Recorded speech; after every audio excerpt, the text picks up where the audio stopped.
11வது மலர் doctor batch என்ன பண்றாருன்னா போய் கண்டுபிடிக்க போலான்னு போனாரு. எங்க போறாருன்னா ஆக்ஸ்போர்ட் ஷேர் போறாரு, அதுக்கப்புறம் தேம்ஸ் போறாரு, அபெர்கவெனியில் பாக்குறாரு, குரோமர் பாக்குறாரு, எல்லாத்தையும் சுத்தி பாக்குறாரு. திருப்பி வர்றாரு, ஆக்ஸ்போர்ட் ஷேர்ல கண்டுபிடிக்கிறாரு ஒரு மலரை, ஜென்ட்ன்ற மலர். அது மலர் பேரு என்னன்னா மன உறுதியின் மலர், ஊக்கத்தின் மலர், நம்பிக்கையின் மலர், நம்பகத்தன்மையின் மலர், அப்படி கூட வைக்கலாம். இதயத்தின் மலர். நான் இதயத்தின் மலர்ன்றத ரொம்ப விரும்புறேன். இந்த மலரை சொல்லும் போது ஏன் அப்படின்னா அதுக்கு நிறைய காரணம் இருக்கு. நிறைய அதுக்கு அனுபவத்திலையும் நான் பார்த்திருக்கேன் நிறைய விஷயங்கள். போறாரு, ஆக்ஸ்போர்ட் ஷேர்ல கண்டுபிடிச்சிட்டாரு, சூப்பரா ஆயிடுச்சு. மலையில மலைச்சாரல்ல தெரியல, வேலி, அதுல மலைச்சாரல்ல மேல ஏறிச்சு மலை, அங்க போய் வளர ஆரம்பிச்சிருச்சு. ஆள் நடமாட்டம் இல்லாத இடத்துல போய் பாக்குற டாக்டர் பேட்ச். சரின்னு போயிட்டு ரெமெடி தயாரிக்கலாம்னு சொல்லிட்டு அடுத்த ஒரு கொஞ்ச நாள்ல போறாரு, அங்க இல்ல. வருத்தப்படல, மனநிலை உருவாயிடுச்சு. வாழ்க்கை என்பதில் மேடு பள்ளங்கள், பிரச்சனைகள், தொந்தரவுகள், தடுமாற்றங்கள், தோல்விகள், துரோகங்கள் எல்லாம் இருக்கும். எல்லாம் இறை செயல். திருப்பி போறாரு. ரொம்ப தூரம், கென்ட்ன்றது ரொம்ப தூரம். ஆக்சுவலா ஆக்ஸ்போர்ட் ஷேர்ல இருந்து அபர்கவெனில இருந்து ஏறக்குறைய ஒரு 75% யூகேவை ஒரு 80 நாள்ல நான் டிராவல் பண்ணதுல தெரியும். ரொம்ப தூரம் அது. இந்த பக்கம் இருக்குது அந்த தூரம் கென்ட், அந்த இடத்துல போறாரு, கண்டுபிடிக்கிறாரு. அங்கதான் ஃபர்ஸ்ட் டைம் ரெமிடியை தயாரிக்கிறாரு. தயாரிச்சு எடுத்து பண்ணிட்டாரு 1930-32 காலகட்டத்துல. அந்த காலகட்டத்துல அவருக்கு கொடுத்ததே பாத்தீங்கன்னா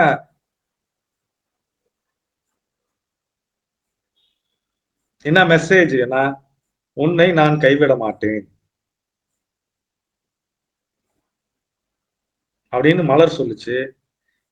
மன உறுதியா எந்த விஷயத்திலும் நான் பின்வாங்க மாட்டேன் அப்படின்றது இந்த மலர். தன்னை தெரிந்த பிறகு உறுதியான முடிவு எடுக்கும். நீங்க நடக்கிற விதத்தை நீங்க கவனிச்சிருப்பீங்க, ஒரு மாதிரி வித்தியாசமா நடந்திருக்கும். வித்தியாசமானா நம்மளோட நடைய ஒரு உறுதியா இருந்திருக்கும். அதான் பாத்திரலாம். இம்பேஷன்ஸ் நட ஒரு தடுமாற்றம் இருக்கும். ஸ்கர்லாந்தஸ் தேவைப்படக்கூடிய ஒரு ஊசல் இருக்கும். ஜென்ஷன் அப்படி உறுதியா இருக்கும். இப்படி நடந்து நடுவில் போனீங்கன்னாவே நேரா வரவன் ஸ்லைட்டா அப்படி ஒதுங்குவோம் அவளை பார்த்துட்டு. பேச்சு தெளிவா இருக்கும்.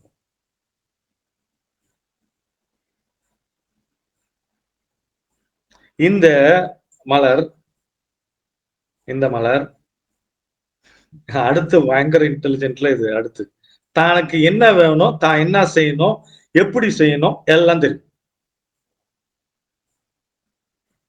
அதனால என்ன ஆச்சுன்னா, சரி நம்ம செய்ய போறோமே, நாம இன்னும் கிளியர் விஷன் வேணும்னு தரையில இருந்து மேலே ஏறிச்சு, மலைக்கு ஏறிச்சு. மலையில போய் யாரும் இல்ல, இங்க இவன் யாரும் இல்லாத இடத்துல ஒதுங்கினா இவன் மலைக்கு போயிட்டான்.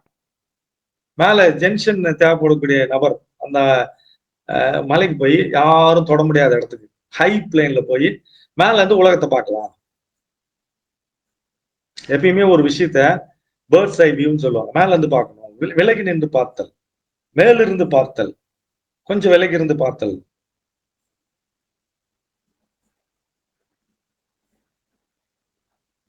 ஹைட்டு போயிடுச்சு மலை. பில்கிரிம்ஸ் வேன்னு கென்ட்ல ஒரு போய் கண்டுபிடிக்கிறாரு. யாருக்கு இது தேவை?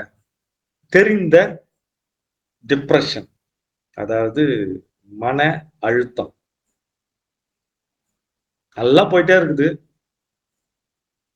வீடு வசதிகள் எல்லாம் டமால்னு வேலை போயிடுச்சு. ஹஸ்பண்ட் இறந்துட்டாரு, டிவோர்ஸ் ஆயிடுச்சு.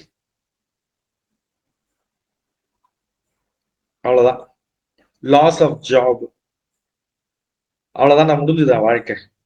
சின்ன விஷயம் கூட இவங்களுக்கு பயங்கரமா நெருக்கடியா இருக்கும்.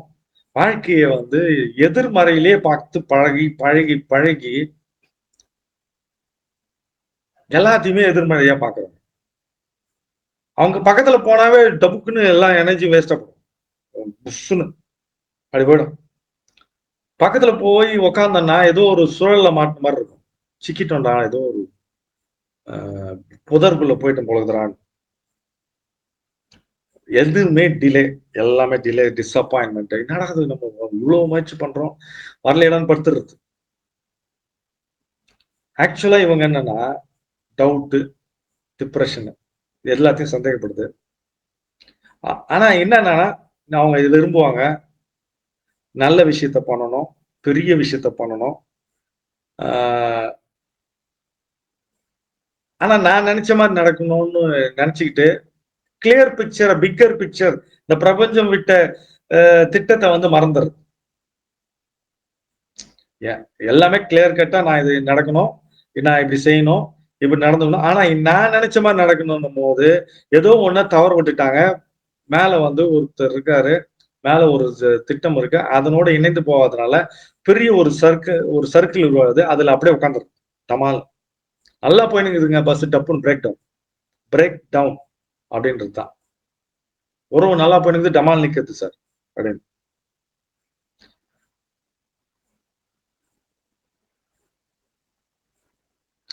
அதே மாதிரி இவங்க ஏதோ நல்ல விஷயத்த பண்ண நினைப்பாங்க, சக்சஸ் வந்தா பயங்கரமா என்ஜாய் பண்றது, தோல்வி அடைஞ்சா துவண்டு போறது, டக்குன்னு வந்துடுறது. இது இவங்க கிட்ட இருக்கக்கூடியது. அப்புறம் இது வந்து முழுக்க முழுக்க உலகியல்ல ஈடுபட்டதனால வந்த விளைவு, உலக வாழ்க்கையில ஏற்படக்கூடிய நெருக்கடிகள் அப்படின்றது.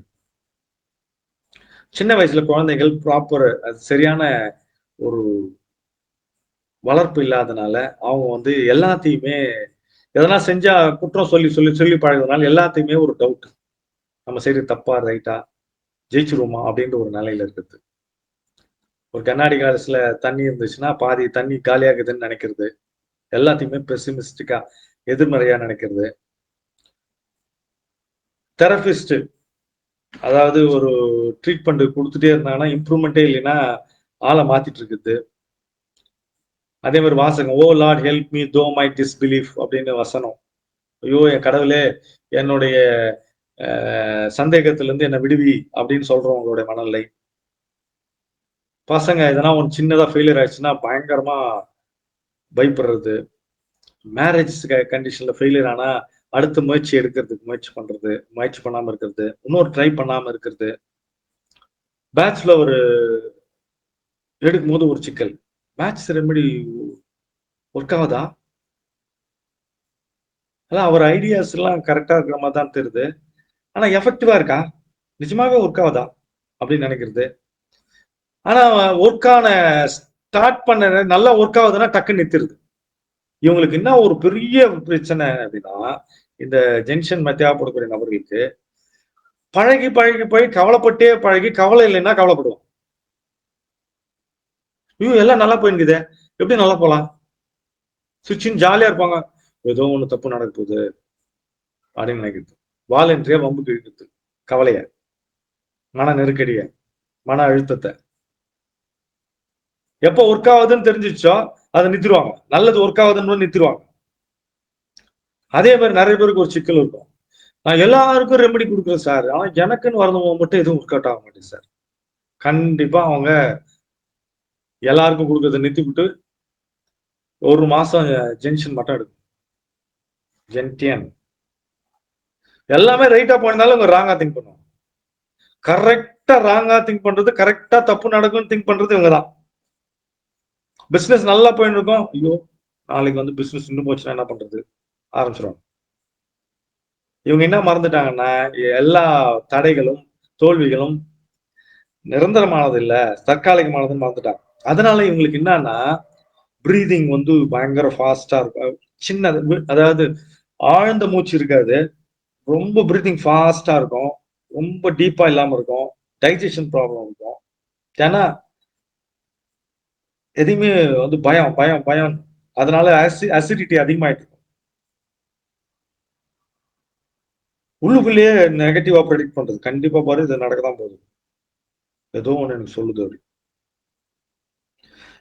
டக்குன்னு அதாவது வேலை செஞ்சுனே இருப்பாங்க. ஏதோ ஒரு தோல்வி வந்துருச்சுன்னு தெரிஞ்சிச்சுன்னா யாருன்னா ஒருத்தர் வந்து சொன்ன இல்லப்பா விட்டுருப்பானா டபால்னு விட்டு போயிட்டே இருந்துருவாங்க. அப்பா வந்தாண்ட காப்பாத்தினாடா நம்மள அப்படின்னு ஈஸியா கை விட்டுருது ஒரு விஷயத்த. இன்னும் ட்ரெயின் கிடையாது. பயங்கரமா அனாலிசிஸ் பண்றது, திங்க் பண்றது, பயங்கரமா அனாலிசிஸ் பண்றது, கிரிட்டிக்கலா பார்த்து அப்படியே பார்த்துங்கிறது எப்படி இருக்குதுன்னு, நெகட்டிவா பார்க்கறது, டிஸ்டர்ப் ஆகினே இருக்கிறது எப்பயுமே. புதுசா எதுவுமே யோசனை பண்றதே இல்லைங்க. எப்பயுமே வாழ்க்கையினுடைய எதிர்மறையான விஷயத்தையே வந்து பார்த்துட்டே இருக்குது. ஒரு சின்ன விஷயத்த, ஒரு சின்ன தோல்வி கூட ஒரு நடந்திருக்கும். எதனா ஒண்ணு பேசிட்டு இருப்போம் யாருக்கிட்டனா, ஐயோ இது பேர் பேசிட்டுமே எதனா ஒண்ணு பெருசா நடந்துருமோ அப்படின்னு யாருக்கு சுடுகாட்டு பக்கத்துலயே போயிட்டு ஐயோ முடிஞ்சிச்சுரா சின்னதா நடந்தவே போயிட்டு அதுக்கப்புறம் இன்னொன்னு முக்கியமான விஷயம் கிட்ட என்ன இருக்குன்னா என்ன மட்டும் கட்டம் கட்டி கடவுள் இந்த பிரபஞ்சம் என்னை காலி பண்ணிச்சுரா. எல்லாத்துலயுமே சதித்திட்டம் வந்து இந்த பிரபஞ்சம் பண்ணுது, இந்த இந்த உலகம் பண்ணுது. எல்லாமே என்னதான் பார்த்து காலி பண்றாங்க அப்படின்னு நினைக்குது. அப்புறம் இன்னொன்னு இது நடந்திருக்கும் ஒரு 2 3 நாள்ல. Invisible force acting against them not real. ஏதோ ஒண்ணு நம்மளை சுத்தி ஏதோ தப்பு நடக்குதுடா, ஏதோ யாரோ என்னவோ நம்மளை நினைச்சுக்கிறாங்க, நமக்கு ஏதோ தப்பு பண்ண போறாங்க, தப்பா நமக்கு இப்ப செய்ய போறாங்கன்னு நினைச்சிருந்தீங்கன்னா அது உண்மை இல்லை. அப்படி நினைக்கிறது ஜங்ஷன் தேவைப்படக்கூடிய நபர், அது உண்மை இல்லை. இவங்களுக்கு என்ன பிரச்சனைனா பாஸ்டும் கடந்த காலத்துல ஏதோ ஒரு தொந்தரவு இருந்துச்சு. கடந்த காலத்துல என்னாச்சு, டைவர்ஸ் ஆச்சு, வேலை போயிடுச்சு, ஹஸ்பண்ட் இறந்துட்டாங்க, ஏதோ ஒரு பிரச்சனை ஆயிடுச்சு, அதுல இருந்து அப்படியே தேக்க முட்டுறாங்கல்ல, அது அப்படியே ஃபியூச்சர்ல ஆயிடுமா அப்படின்னு நினைக்கிறது. நியூரோ சயின்டிஸ்ட் என்ன சொல்றாங்கன்னா நம்மளுடைய வாழ்க்கையில ஒரு நாளைக்கு 80,000 இருந்து 60,000 இருந்து 80,000 எண்ணங்கள் வருது. பொதுவா அந்த 80,000 எண்ணங்களும் நேற்றைய எண்ணங்கள், அதுதான் நாளைக்கு எண்ணமா வரப்போகுது. நீங்க வாழ்க்கையை மாத்தலைன்னா, இன்னைக்கு உங்க வாழ்க்கையை மாத்தலைன்னா அது மாறாது அப்படின்றாங்க. இந்த ஜங்ஷன் மனநிலையாளர்கள் மட்டும் இதே இது தேவைப்படக்கூடிய ஜங்ஷன் தேவைப்படக்கூடிய மட்டும் திரும்ப திரும்ப திரும்ப திரும்ப பிரச்சனை வந்துட்டே இருக்கும். ஏன் அப்படின்னா திரும்ப அவங்க பழசு திங்க் பண்றாங்க. ஐயோ எனக்கு இப்படி ஆயிடுச்சு, ஃபியூச்சர்ல இப்படி ஆயிடுமா, பழசு ஆயிடுச்சு, இப்படியே திங்க் பண்ணிட்டே இருக்கணும். அந்த அதிர்வலை அதே மாதிரி விஷயத்தையே புல் பண்ணி புல் பண்ணி புல் பண்ணி எடுத்துட்டு வந்து விடுறது.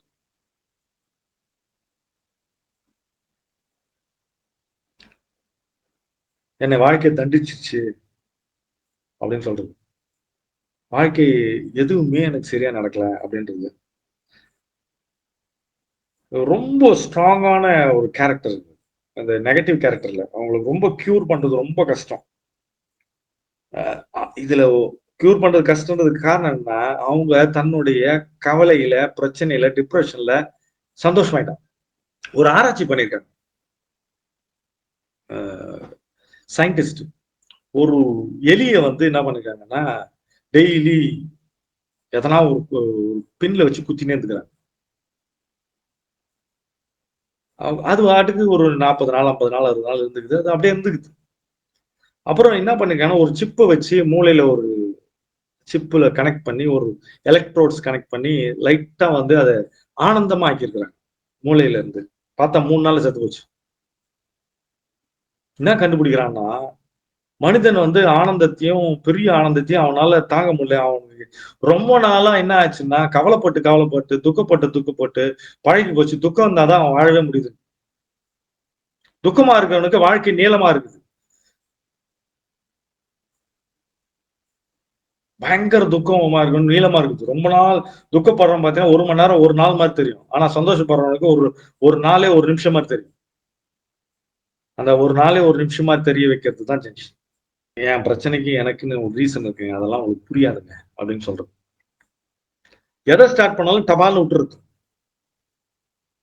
என்னால இதை செய்ய முடியாதுன்னு எனக்கு தெரியும், ஏன் போய் தொந்தரவு பண்றீங்க. அதே மாதிரி யாருன்னா வந்து நம்மளை காப்பாத்திட மாட்டாங்களா? இதை செய்யாதன்னு சொல்ல மாட்டாங்களா?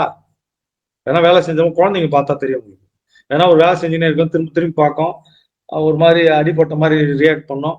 சரி வேணா குட்டி விட்டுறான்னா முடிஞ்சிச்சு, அவ்வளவுதான் வந்துடும். அதனாலதான் அந்த காலத்துல இருக்க பாட்டிமார்கள் எதனா குழந்தைங்க நேரம் துப்புன்னு வந்து ஊந்துதுன்னா அது அது கத்தும் போது யாருமே கவனிக்க மாட்டாங்க. அதுவா இருந்துச்சு அப்படியே போயிடும். இந்த காலத்துல இருக்கவங்க குழந்தை குழந்தை சும்மா நொண்டுனா போய் 10 பேர் தூக்கிறதுனால வாழ்க்கையில தூக்கினே இருக்கணும்னு ஆசைப்படுது அந்த குழந்தை.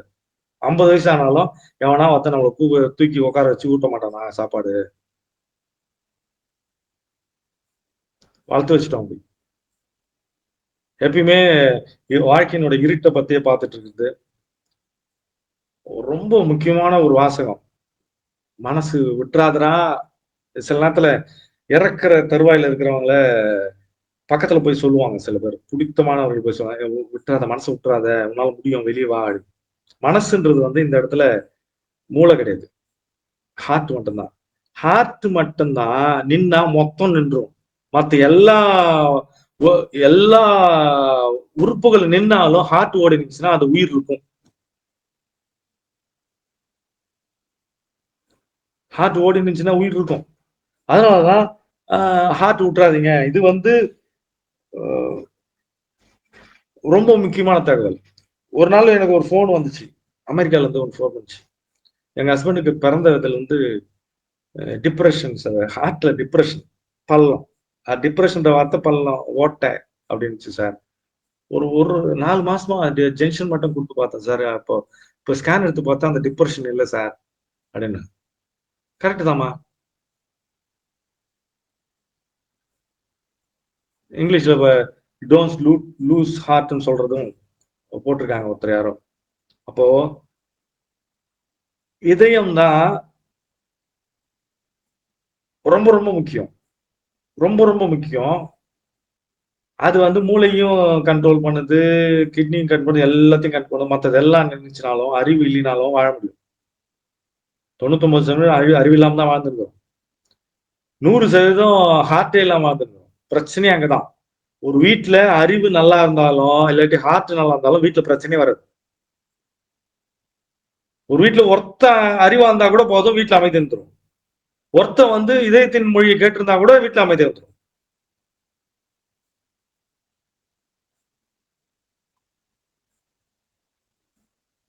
இப்போ எல்லாம் சரியா போயிட்டு இருக்குது. ஏன் ஏன் டவுட் வருது? எந்த குழந்தையும் நம்ம வீட்டுல இருக்க குழந்தைங்களுக்கு, எந்த குழந்தைகளுக்கும் இந்த மதிய சாப்பாடு கிடைக்குமா, ஈவினிங் சாப்பாடு கிடைக்குமா, ட்ரெஸ் கிடைக்குமா, சாப்பாடு வீட்டுல வந்து ஸ்கூலுக்கு ஃபீஸ் கட்டுவாங்க, டவுட்டே வராது. ஆனா நாம மட்டும் டவுட் படுறோம். எப்படி டவுட் படுறோம்னா, எல்லாமே நல்லா நடந்துருமா? இந்த உலகத்துல இந்த உடல் நம்ம கேட்காம கிடைத்த மிகப்பெரிய பொக்கிஷம் வரம். இந்த உடல் இருக்கிற மாதிரி நம்ம கேட்கணும்னா அவ்வளவு கேட்டிருக்கணும். நம்ம எதனா ஒண்ணு மறந்துட்டு இருப்போம், எதனா ஒண்ணு மறந்துடுவோம். 2 கண்ணை கேட்டிருக்கவே மாட்டோம் நம்ம. அப்ப நம்ம உடம்புல கேட்டு கேட்டு வச்சிருக்கணும்னா இந்த பிரபஞ்சத்துக்கிட்ட நம்ம உடம்பு நிச்சயமாவே நம்ம நம்ம கண்ணாடி முன்னாடி நம்ம நின்னு பார்க்கவே முடியாது. அந்த மாதிரி நம்பி நம்மள அமைச்சிருக்காங்க, அவன் நம்மள பாத்துக்க மாட்டானா அப்படின்ற விஷயம் நம்ம புரியாதனாலதான் டவுட் வந்து டிப்ரெஷன். மேல இருக்கிற over soul, higher soul, pure soul, இந்த பரம ஆத்மா என்ன வந்து இப்படி அமைச்சிருக்கேன், என்ன காப்பாத்தும் அப்படின்னு விட்டுட்டான்னா முடிஞ்சிச்சு. டவுட் டிப்ரெஷன் வராது. என்ன நடந்துரும்?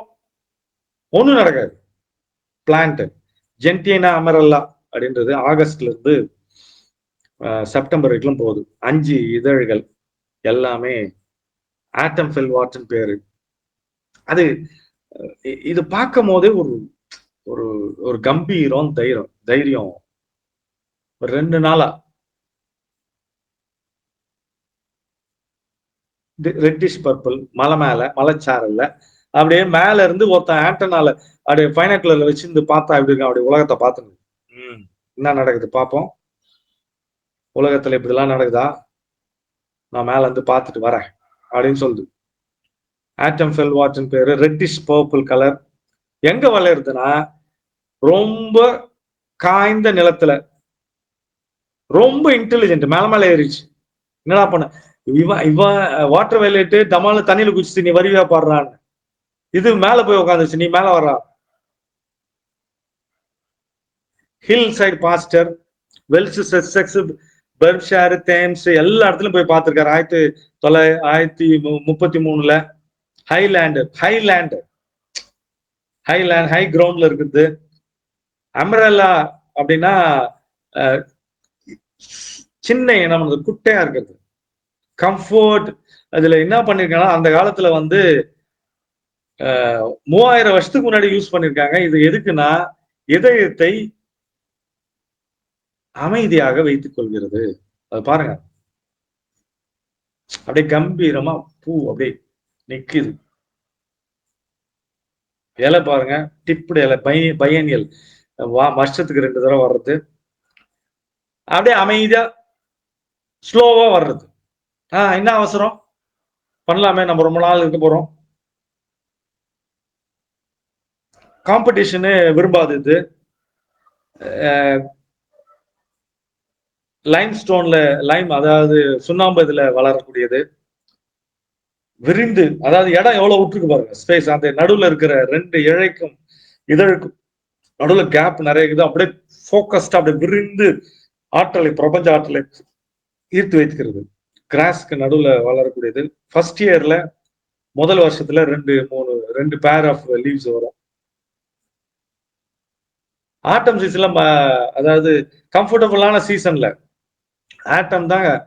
ஜென்சினாமிலா ஆட்டம் சீசன் தான் ரொம்ப கம்ஃபர்டபுளா நல்லா அழகா இருக்கிற சீசன். அந்த சீசன்ல இது வந்து செத்துரும். சின்னது, அதாவது வேர்கள் வந்து புடைத்து இருக்கும், அதாவது வீங்கி இருக்கிற மாதிரி இருக்கும். அந்த வேர்ல இருந்து டக்குன்னு இலைகள் வர ஆரம்பிக்கும். அப்போ த்ரஸ்ட், மேல் நோக்கி உந்தி தள்ளும். அது அந்த மலரை பார்த்தீங்கன்னா, அது பார்த்தீங்கன்னா உந்தி தள்ளுற மாதிரி இருக்கும், மேல் நோக்கி தள்ளுற மாதிரி. வேர்கள் வந்து கசப்பு தன்மையில அதிகமா இருக்குது. பயங்கர சீடு வந்து விதை வந்து அழிஞ்ச பிறகு டக்குன்னு வளரக்கூடியது. லைஃப் எக்ஸ்பீரியன்ஸ் எல்லாமே வேர்ல தான் இருக்குதுன்னு சொல்றாங்க. இலை பாத்தீங்கன்னா ஸ்கொயர் ஷேப், அதாவது தண்டு பாத்தீங்கன்னா ஸ்கொயர் ஷேப்ல இருக்கும். இலை வந்து பாயிண்டடா குத்துற மாதிரி இருக்கக்கூடியது. ஈஸியா வந்து செடிகள்லாம் வந்து சாப்பிடும். இந்த இந்த ஈஸியா வந்து நிறைய விலங்கினங்கள் சாப்பிடும் இந்த செடியை. வெர்டிகல் ஸ்ட்ரக்சர் இருந்தது. கொஞ்ச நேரம் பொறுத்து போய் பார்த்தீங்கன்னா டப்புன்னு பயங்கரமா வளர்ந்துருக்கும். அப்படியே ஈர்க்கக்கூடியதா வளர்ந்துருக்கும். ரொம்ப ஸ்ட்ராங்கா நிமிர்ந்து நிற்கக்கூடியது. கிட்டத்தட்ட 75 மில்லிமீட்டர் வரைக்கும் வளரக்கூடியது. கிரவுண்ட்ல நல்லா பிடித்து நிற்கும். அதை பாருங்க, அப்படியே பிடித்து நிற்கும், அப்படியே கம்பீரமா நிற்கக்கூடியது. கஷ்டப்பட்டு தான் வளரும் அந்த இடத்துல. டார்க் கிரீன் லீவ்ஸ் பாருங்க, அப்படியே லீவ்ஸ் இருக்கு. ஸ்டெம், அந்த தண்டு வந்து சிகப்பு கலரா இருக்குது. அதுல என்ன சொல்லுதுன்னா, கிரீனும் ரெட்ன்றதுன்னா உறுதியான செயல்பாடுகள், நிலைப்பாடுகள் இருக்கிறது. இலை பாத்தீங்கன்னா கரெக்டா டைரக்ஷன் கரெக்டா இருக்குது. ஒவ்வொன்றும் ஒரு பெர்ஃபெக்ட் டைரக்ஷன், கூர்மையா இருக்கிறது, ஸ்மூத்தா இருக்கிறது, டிஃபைன்டு, அழகா இருக்கிறது. ஹில் சைட்ல வளரக்கூடியது சொல்லிட்டோம். ஏர் வந்து காத்த வந்து நல்லா ஈர்க்கக்கூடியது. கூட்ட நெரிசல் எல்லாம் இருக்காது. நிறைய கூட்டத்துல இருக்கு, தனியா இருக்கு பாருங்க. செடியே பாத்தீங்கன்னா தனியா இருக்குது, கூட்டத்தை விரும்பாது. நிறைய ஃப்ரெஷ் ஏர் இருக்கிற இடத்துல தான் வளரும். இலைகள் வந்து பாத்தீங்கன்னா பக்கத்துல பிடிச்சின்னு இருக்கும், தண்டை பிடிச்சிட்டு இருக்கும். ஜெர்மினேட், ஈஸியா வந்து விதைகளை உருவாக்கக்கூடியது. ஒரு ஃப்ளவர், ஒரு ஸ்டேக்குன்னு சொல்லக்கூடிய ஒரு பிடிப்புல ஒரு ஃப்ளவர் தான் வரும். அந்த ஸ்டாக்னு சொல்லக்கூடியது, அந்த பூவை பிடித்திருக்கிற தன்மை இருக்கு இல்லையா, அதுல இருந்து ஒண்ணுதான் வரும். டியூபுலர் ஃபார்ம், டியூப் ஃபார்மா இருக்கிறது. சூரிய வெளிச்சத்தை அதிகமா விரும்பக்கூடியது. சூரியனுக்கும் இதுக்கும் கனெக்ஷன் இருக்குது. டெம்பரேச்சர் இருந்துச்சுன்னா வளரும். டெம்பரேச்சர் கம்மி ஆயிடுச்சுன்னா, அதாவது சூரிய வெளிச்சம் இல்லைன்னா அப்படியே கம்மியா இருக்கும். சூடு இல்லைன்னா அப்படியே கம்மியாகுது, அப்படியே மூடிட்டு அமைதியா இருக்கும். கிளவுட்ஸ், அதாவது மேகங்கள் ஃபுல்லா இருந்ததுன்னா அவங்க மூடிட்டு அமைதியா இருக்கும். ஆனா வெளிச்சம் வந்துச்சுன்னா 20 செகண்ட்ல டக்குன்னு ஊத்துரும். அது ரொம்ப வெயிட் பண்ணிட்டே இருக்கும். பர்பிள் கலர் வெயிட் பண்ணிட்டே இருக்கிறது, லாங் வெயிட்டிங். அதே மாதிரி இதனுடைய ரீப்ரொடக்ஷன் சொல்லக்கூடிய இனப்பெருக்கம் வந்து பாத்தீங்கன்னா, இது நல்லா கவனிச்சுட்டே இருக்குது. பூச்சிகள் உள்ள அந்த டியூப் மாதிரி இருக்கிறதுல உள்ள போய் டீப்ல போயிட்டு உள்ள உடம்புல எல்லாம் பூச்சிகள் அந்த மகரத்தை எடுத்துட்டு வந்து அந்த பெல்லுல இருந்து வந்து சறுக்கி உள்ள போய் உழுந்து வெளியே வந்து அது வந்து ஜெர்மினேட் ஆகும், அதாவது மகரந்த சேர்க்கை ஏற்படுத்தி. இது என்ன சொல்லுதுன்னா, உலக வாழ்க்கை என்பதுதான் நம்மை தெரிந்து கொள்வதற்கான வழி அப்படின்னு சொல்லுது.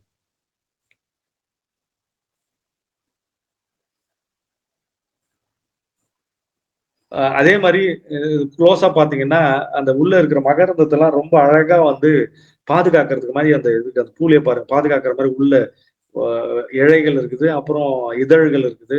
அது மாதிரி சூப்பரா இருக்கக்கூடியது, பார்க்கறதுக்கு ஒரு மாதிரி வித்தியாசமான அட்ராக்ஷன். முயற்சி பண்ணிக்கிட்டே இருக்கிறது, விடாமுயற்சியின் மலர் இது. லேட்டா வந்தாலும் லேட்டஸ்டா வந்தன்ற மாதிரி லேட்டஸ்ட் வெர்ஷன், புதுசு எல்லாமே. பழைய வயசான பூ செத்த மாதிரி தெரியும், ஆனா டக்குன்னு திருப்பி வந்துடும்.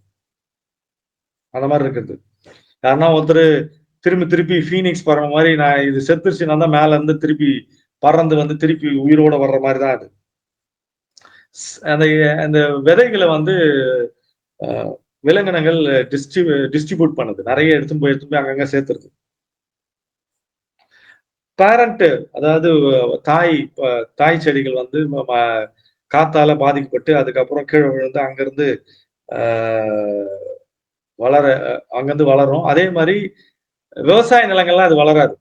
விவசாயிகள் மக்கள் இல்லாத இடத்துல தான் அது வளரக்கூடியது. ஹையர் பர்செப்ஷன் ஆஃப் லைஃப், உலகத்தை பற்றியும் வாழ்க்கையை பற்றியும் தன்னை பற்றியும் பிரபஞ்சத்தை பற்றியும் உயர்வான ஒரு புரிதலை வைத்திருக்கிறது மலர். வாழ்க்கையினுடைய பிரபஞ்சத்தினுடைய நுட்பத்தையும் திட்டமிடலையும் பிரபஞ்சத்தினுடைய நோக்கத்தையும் தெரிந்து வைத்திருக்கிறது. மொட்டு வந்து பயங்கர ஸ்ட்ராங்கா இருக்கிறது, பார்க்கறதுக்கே மெஜஸ்டிக்கா இருக்கிற ஒரு மலர். மவுண்டைன் ரியலைசேஷனா தன்னை உணர்ந்த ஒரு மலர். தன்னிலிருந்தே பூத்தது, தன்னிலிருந்தே அந்த கஷ்டத்தை பார்த்து பார்த்து பார்த்து பார்த்து வளர்ந்தது. அதனாலே வந்து அது என்ன சொல்லுதுன்னா, வாழ்க்கை என்றால் 1000 இருக்கும், துன்பம் வந்து எது வென்றாலும் வாடி நின்றால் ஓடுவது எது அப்படின்ற மாதிரி. நான் எல்லாம் வாட மாட்டேன், வாடின மாதிரி தெரியும், டப்புன்னு முழிச்சுக்குவேன் அப்படின்னு சொல்லக்கூடியது. குரல் பாத்தீங்கன்னா, இடுக்கன் வருங்கால் நங்குக அதனை அடுத்தூறுவது அப்தொப்பதில் அப்படின்னு ஒரு குரல். துன்பம் வரும்போது சிரிங்க, சொல்லி வச்சார் வள்ளுவர் சரிங்கன்னு ஒரு பாடல், கண்ணதாசன் பாடல். துன்பம் வரும்போது சிரிங்க, ஏன்னா அதுக்கு அடுத்து வர்றது கண்டிப்பா துன்பமா இருக்காது. இவங்க துன்பத்தை பார்த்து சிரிக்கிறோம்.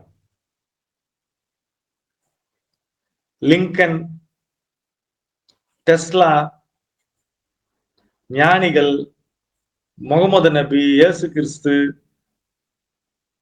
புத்தர் அடிச்சு இது பண்ணாலும், மன்சூர் அல்ஹிலாஜ் மன்சூர், ரூமி போன்றவர்கள்லாம் எவ்வளவு தடைகள் வந்த, வாழ்க்கையில் 1000 தடைக்கல்லப்பா, தடைக்கலும் எனக்கு ஒரு படிக்கல்லப்பான்றது தான் உலகத்துல கண்டுபிடிச்சுக்கிறான்.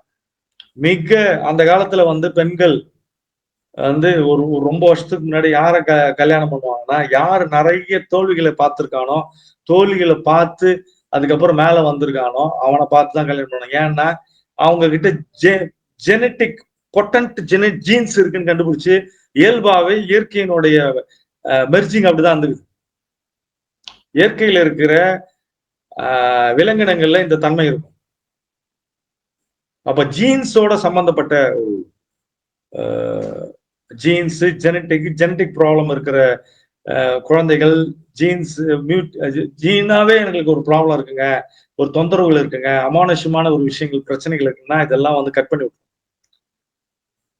இதுல ஒரு ரொம்ப முக்கியமான ஒரு விஷயம் என்னன்னா, when you are giving the utmost, there is no such thing called failures. நீங்கள் உங்கள் திறமையில் முழுவதையும் கொடுத்தீர்கள் என்றால் எல்லாமே வெற்றிதான். தோல்விக்கு இடமே இல்லை. தோல்வியும் வெற்றியே. நீங்க உங்களுடைய முழுச கொடுங்க, முழுவதுமாக வாழுங்கள். அழகா சொல்லுவோம். அதாவது கெயின். இன்னைக்கு நிலைமையில ஒரு மனிதனுக்கு எல்லாமே போயிடுச்சு. வீடு இல்ல, வசதி இல்ல, குடும்பம் இல்ல, நாடு இல்ல, சொத்து எதுவுமே இல்லைனாலும் அப்பையும் அவரு கோடிக்கணக்கான அளவுல லாபத்துல இருக்கிறதா அர்த்தம். ஏன்னா ஒரு செல்லு, சின்ன செல்லும் ஒரு அண்ட செல்லும் ஒரு விந்து செல்லும் சேர்ந்து இவ்வளவு பெரிய உருவமா வந்திருக்கு. அதான் பிரபஞ்சம் சொல்ற ஒரு அறிவுறுத்தல், ஒரு பாடம் என்னன்னா, நீ உன்னுடைய முழுவதையும் கொடுத்தீனால் தோல்வி என்று ஒரு வார்த்தையே கிடையாது. எல்லா இடத்துலயுமே நீ கெயின்ல தான் இருக்க. To the utmost. இன்னொரு முக்கியமான விஷயம், ஒவ்வொரு நேச்சுரலா இயற்கையா நடக்கக்கூடியது எல்லாமே அலைகள் மாதிரிதான். அலைகள்ல மேல போறதும் கீழே வர்றதும், கீழே வர்றதும் மேல போறதும் டெவலப்மெண்ட் தான். அலைகள் இருக்கிற மாதிரி இந்த வாழ்க்கை என்ற அலையில் நீங்க தோணி போட்டு போட்டணும். அழகான ஒரு பாட்டு இருக்கு அந்த காலத்து. வாழ்க்கை அலை போல நீங்க தோணியை போட்டு போனீங்கன்னா நீங்க வந்து கரை சேரலாம். It is exciting development. Soul strong only by becoming resilient. உங்களுடைய ஆன்மா எப்போது உறுதியாகும்னா, நிறைய வந்து இடர்பாடுகளை சந்தித்திருந்தாலும் எல்லா இடர்பாடுகளும் அனுபவங்கள் அப்படின்னு தான் நம்மளுடைய மூதாதையர்கள், நம்மளுடைய பாட்டன்கள், பாட்டிகள்லாம் சொல்லியிருக்காங்க. இயேசு கிறிஸ்துக்கு நடக்காத அனுபவமா? புத்தருக்கு நடக்காதா? வள்ளலாருக்கு நடக்காதா? வேதாந்திக்கு நடக்காதா? சாக்ரட்டிஸுக்கு நடக்காதா? ஏன் அவங்க காலத்தை விஞ்சு நிக்கிறாங்க? பார்த்துடலாம்டா, என்னை நம்பி அனுப்பிச்சிருக்காண்டா இந்த என்னுடைய அப்பன் மேல இருக்கிற பெரியவன். வாழ்க்கையே அலை போல நாமெல்லாம் அதன் மேலே ஓடம் போல வாழ்ந்துருவோமே வாழ்நாளிலே அப்படின்னு. ஓடம் இருந்துச்சுன்னா நம்ம டிராவல் பண்ணிடலாம் அலையில. அந்த மாதிரி தான் ஜென்ஷன். இட் இஸ் ஓடம். என்ஜாய் பண்ணுங்க, எக்ஸைட்டிங்கா இருங்க. மேல போகும்போது பாருங்க, கீழே போகும்போது சத்தம் போடுங்க. மேல போகும்போது பயந்துருங்க, கீழே போகும்போது பயமும் ஒண்ணுதான், சத்தம் போடுறதும் ஒண்ணுதான். இன்னர் ஃபார்ட்டிடியூட், உறுதி, உள்ள உறுதி. இவங்களுக்கு கிளியரா தெரியும், யார்கிட்டையும் டிஸ்கஸ் எல்லாம் பண்ண மாட்டாங்க, தன்னுடைய நோக்கம் தெரியும், திடீர்னு பயந்துருவாங்க. ஆனா அந்த பயத்தை மீறி எத்தனை தடவை KFC ஓனர் 64 வயசுல தான் வெற்றி பெறாரு. வேதாத்திரி மகரிஷி 58 வயசுல தான் ஆரம்பிக்கிறார். மிகப்பெரிய ஆளுங்கெல்லாம் வயதான இடத்துல வயசெல்லாம் காரணம் இல்லை, முயற்சி மட்டும்தான். லிங்கன் 17 தடவை தோக்குறான். ஃப்ரீ ஃபால்ஸ் டிசைர் எல்லாம் கிடையாது நமக்கு. இல்லையா, இந்த இந்த இந்த வழி இப்ப சரியில்லை, அடுத்த வழி சூஸ் பண்ண, அமைதியா இருக்கும், அமைதியா சூஸ் பண்ண. அதே மாதிரி எதனா டிலே ஆகுது, ஹீலிங்ல டிலே ஆகுனா ஜங்ஷன் கொடுங்க, ஈஸியா சரியாயிடும். ரீப்ரோகிராமிங், ஜீன்ஸ் மியூட்டேஷன், ஜெனடிக் இன்ஜினியரிங், ரீப்ரோகிராம் பண்றது உங்க ஜீன்ஸை இது பண்ணும். அதே மாதிரி வெற்றி என்பது எனது, உலகத்துக்கானது இல்ல. நான் வெற்றியாளனா தோல்வியாளனான் உலகம் என்னை தீர்மானிக்க கூடாது, தீர்மானிக்க முடியாது, தீர்மானிக்க கூடாது. சக்சஸ் இஸ் சப்ஜெக்ட்னா நான் முடிவு பண்றதுதான் வெற்றியும் தோல்வியும். நான் தான் அளவீடு, நான் தான் வந்து அளவுகோல் வெற்றியும் தோல்வியும் அப்படின்னு சொல்றது. Heart trust, trusting the heart, understanding resilience சொல்லக்கூடியது. பஞ்சர், ஹார்ட் பஞ்சர் ஆகுறது, திடீர்னு ஹார்ட் பஞ்சர் ஆகுது கொடுத்தீங்கன்னா சரியாகும். வாக்கிங் நடந்து போறது, கம்ப்ளீட் ஒர்க்கை வந்து கம்ப்ளீட்டா முடிக்கிறது, பெர்ஃபெக்டா வந்து வாழ்க்கையை நடத்துதல், தைரியமா பார்க்குதல், எந்த இதுவும் இருந்தாலும் நான் பார்த்துறேன்டான்னு சொல்லக்கூடியது ஒரு விஷயங்கள் இருக்குதுதான் வந்து எதனாலும் பார்த்துடலாம், எத்தனை நாளும் பண்ணிடலாம், திடீர்னு எது வந்தாலும் வரட்டும் அப்படின்னு சொல்லக்கூடியது. ஜென்டியன் வந்து அதாவது முயற்சி பண்ணி தான் இந்த டிரான்ஸ்ஃபர்மேஷனே நடக்குது. யார் வந்து பெரிய ஞானி ஆகுறானா, மனதுல போராடி தோத்தவன், போராடி வாழ்க்கையில தோத்தவன். இது ஒரு கணக்கு, ஒரு ஒரு ஒரு அனாலிசிஸ் பண்ணிருக்காங்க. ஒரு கருத்தெடுப்பு எடுத்திருக்காங்க. என்னன்னா, உலகத்துல இந்த 100 மிகப்பெரிய கோடீஸ்வரர்கள்ல 80% 80% பேரு, அதாவது 100ல 80 பேரு புதுசா மிகப்பெரிய கோடீஸ்வரன் ஆவன. மீதி 20 பேர் தான் வந்து தலைமுறையா வந்தவன். அந்த 80%ம் ஜென்ஷன் தான். இப்ப நீங்க பாருங்க, உலகத்துல இருக்க கோடீஸ்வரர்கள்ல அவரோட அப்பாக்கள் எத்தனை பேர் வந்து கோடீஸ்வரனா வந்திருக்காங்க? எத்தனை பேருக்கு தாக்கத்தை ஏற்படுத்திருக்காங்க? இல்ல. அப்போ இவங்கெல்லாம் ஜென்ஷன் உடைய முழு தன்மையில இருக்காங்க. எதை வேணாலும் பார்த்துடலாம். அவங்களுக்கு பார்த்தீங்கன்னா ஹை திங்கிங் இருக்கும், ஹையர் திங்கிங் இருக்கும், மேல்நிலை திங்கிங் இருக்கும். மேல இருந்து பார்த்து மத்தவங்க பார்க்க முடியாததெல்லாம் பார்ப்பான். மத்தவங்க பார்த்ததெல்லாம் பார்க்க முடியாததெல்லாம் பார்த்ததுனாலதான் அவனுக்கு வந்து வழிகாட்டியா இருக்கிறான். எடுத்து பாருங்க, ஒரு 100 பேர் எடுத்து பாருங்க. மிகப்பெரிய நடிகருடைய பையன் நடிகரா, பெரிய நடிகராவல. மிகப்பெரிய பிசினஸ் மேன் பீப்புள் பிசினஸ் ஆகல. புதுசா வந்தவன் தான் பெரிய ஆளாகும். அப்ப நாம் விரும்புவது என்பது தோல்விகளை விரும்ப வேண்டும். ஏனென்றால் தோல்விகள் என்னை பலமாக்குகிறது. முயற்சிகளில் தோக்கும் பொழுது சோல் வந்து இட் இஸ் எவால்விங், டிரான்ஸ்ஃபார்மிங் அப்படின்றத தெரிந்து கொள்ள வேண்டும். இடுக்கண் வகுகா நகுக அதனை அடுத்து உருத கோப்பதில் அப்படின்னு. எல்லா தோல்விகளிலும் நான் படிப்பினை கற்றுக்கொள்கிறேன். நான் I am learning, understanding, celebrating by junction.